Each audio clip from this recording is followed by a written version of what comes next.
নমস্কাৰ সকলোকে স্বাগতম জনাইছোঁ।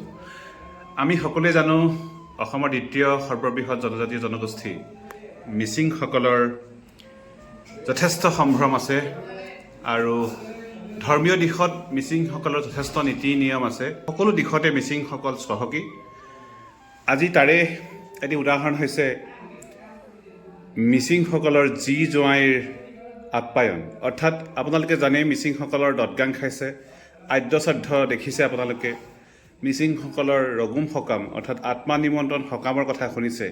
কিন্তু আজি আপোনালোকে শুনিব জী জোঁৱাই নিজৰ মাক দেউতাকক একেলগে আপ্যায়ন কৰা এক নিয়ম।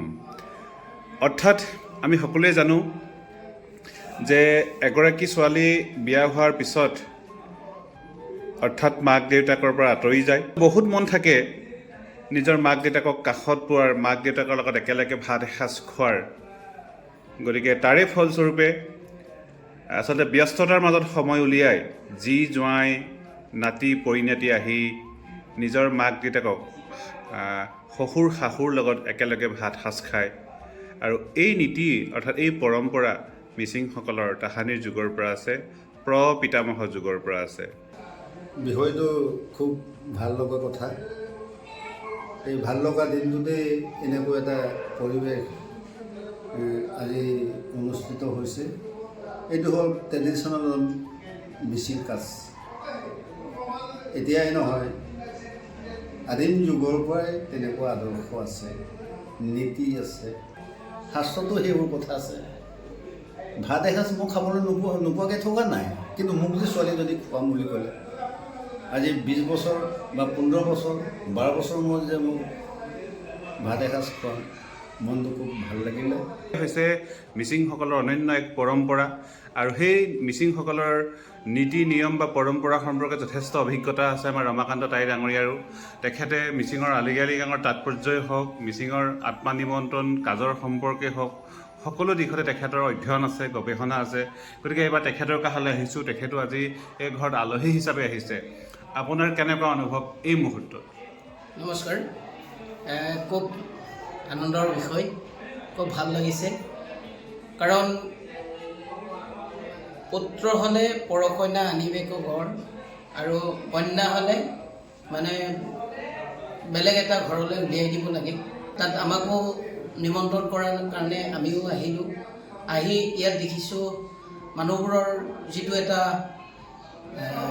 আনন্দ ফূৰ্তি দেখি আমাৰ নিজৰো আনন্দ ফূৰ্তি লাগিছে। এই আজিৰ প্ৰীতিভোজে অতীজৰ সৰু হৈ থাকোঁতে বা স্মৃতি ৰোমন্থন কৰি আজি সকলোৱে মিলি এসাঁজ ভাত একেলগে খোৱাৰ কাৰণে চবৰে মনটো আনন্দ লাগিছে। এই প্ৰীতিভোজৰ দ্বাৰাই আমাৰ ভৱিষ্যতে আমাৰ যিটো সম্প্ৰীতি, ভৱিষ্যতৰ জীয়াই থকাৰ সম্প্ৰীতিটো বজাই ৰাখিব লাগে। আৰু তেখেতসকললৈ ধন্যবাদ জনাইছোঁ। তেখেতসকলে যে এই চিন্তাধাৰা কৰি পেলাই আজি ইমান বছৰৰ মূৰত, তাৰ আগতো আহিছে, কিন্তু আনুষ্ঠানিকভাৱে আজি আহি যিটো মাকবৰ পৰিয়ালে হওক, জী জোঁৱাই নাতি পুতিয়ে আহি দহ সমাজক গোটাই পেলাই আজি যিটো এটা প্ৰীতিভোজ আয়োজন কৰিলে, আমিও অংশগ্ৰহণ কৰি খুব ভাল লাগিছে। আমাৰ যিটো পিতৃ মাতৃক শ্ৰদ্ধা কৰাটো এটা ডাঙৰ কথা। বহুত সন্তান আমি দেখিছোঁ নিজৰ পিতৃ মাতৃক অৱজ্ঞা কৰি বৃদ্ধাশ্ৰমতো থোৱা আমি দেখা পাইছোঁ। কিন্তু তেখেতসকলৰ আজি যিটো নিদৰ্শন, সেইটো সঁচাকৈ শলাগিবলগীয়া। ধন্যবাদ জনাইছোঁ আপোনাক। এবাৰ পুনৰ লীলামিলিকা ঘৰলৈ আহিছোঁ যে বিশ্বায়নৰ যুগত মানুহৰ নৈতিকতা মূল্যবোধ আজি হেৰাই গৈছে। তাৰ মাজতো ছোৱালী সেই দায়িত্ববোধ মূল্যবোধ সেইখিনি বজাই ৰাখিছে। গতিকে আমাৰো পৰম সৌভাগ্য যে আপোনাৰ দৰে এগৰাকী খুৰা পাইছোঁ। কাৰণ আপোনাৰ সেই নীতি আদৰ্শ আছিল আৰু সেই নীতি আদৰ্শক সাৰোগত কৰি আপোনাৰ আজি জীয়েক আজি ঘৰলৈ আহিছে। কিমান আনন্দিত আজি আপুনি? কিমান উৎফুল্লিত হৈছে আজি?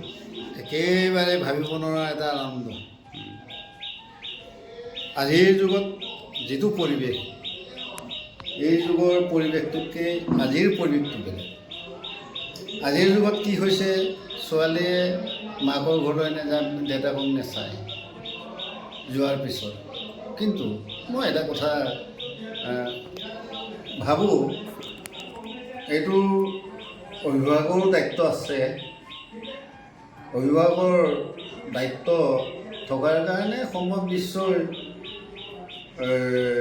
মোৰ ছোৱালীকেইজনীয়ে সেই কথাটো আদৰ্শ, মোৰ দেউতাৰ আদৰ্শটো লৈছে। মই নিশ্চয় কৈছোঁ এই বিষয়ত, আজিও মই কৈছোঁ যে এইটো মোক কৰাটোৱেই কথা নহয়। আচলতে মোৰ দেউতাৰো আচলতে সকলো জীয়ৰীয়ে, সকলো আপোনাৰ জীয়েকেই নিজৰ পিতৃ মাতৃক এই সন্মানটো দিয়া উচিত।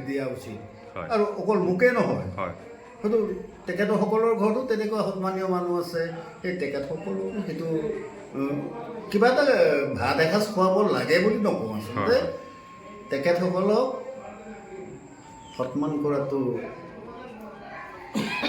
খুব প্ৰিয়। আচলতে এয়া খোৱাৰ উৎসৱ নহয়, এয়া একেলগে বহি মনৰ কথা পতা, দুখ সুখৰ কথা পতা, হয়নে বাৰু? আৰু আপোনাৰ শ্ৰদ্ধা ভক্তি কৰা।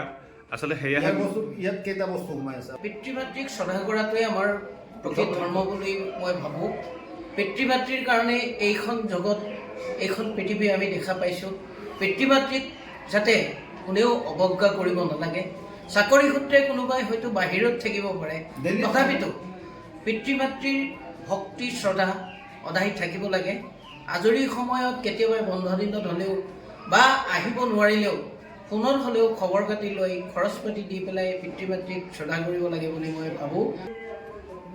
শ্ৰীচৰণ ভগৱন্তই তেওঁলোকক সুমতি দিয়ক। এনেকুৱা এটা চিন্তাচৰ্যা, ভক্তি শ্ৰদ্ধা সদায় পিতৃ মাতৃ, ভাই বন্ধু, সমাজৰ প্ৰতিও তেখেতসকলক চিন্তা কৰিবলৈ সুমতি দিয়ক। এনেকৈ গুৰুক চিনিবলৈ, ভকতক চিনিবলৈ, গুৰু সেৱা কৰিবলৈ, ভকত সেৱা কৰিবলৈ তেখেতসকলক শক্তি দিয়ে। সেয়ে মোৰ ভগৱানৰ ওচৰত প্ৰাৰ্থনা। ধন্যবাদ জনাইছোঁ। যথেষ্ট আপোনালোকৰ পৰা আৰু সুধিবলগীয়া বা জানিবলগীয়া কথা আছিল, কিন্তু ইতিমধ্যে আচলতে সময়ে সংকেত দিলে, আৰু সময়ে সংকেত দিয়াৰ লগে লগে আমি আচলতে অনিচ্ছাকৃত অনুষ্ঠান সামৰিব লাগিব। আৰু সেয়েহে আজিৰ যি জোঁৱাই আপ্যায়ন মিলি পৰিয়ালৰ যি আচলতে অনুষ্ঠান, এই মাংগলিক অনুষ্ঠানটিৰ আমাৰ এই চেনেলটোৰ জৰিয়তে আপোনালোকক দেখুৱাবলৈ যত্ন কৰিলোঁ। ইয়াত ক'ৰবাত যদি ভুল ত্ৰুটি ৰৈ গৈছে, বিজ্ঞবানসকলে আঙুলিয়াই দিব আৰু আমি পৰম কৃতাৰ্থ হ'ম।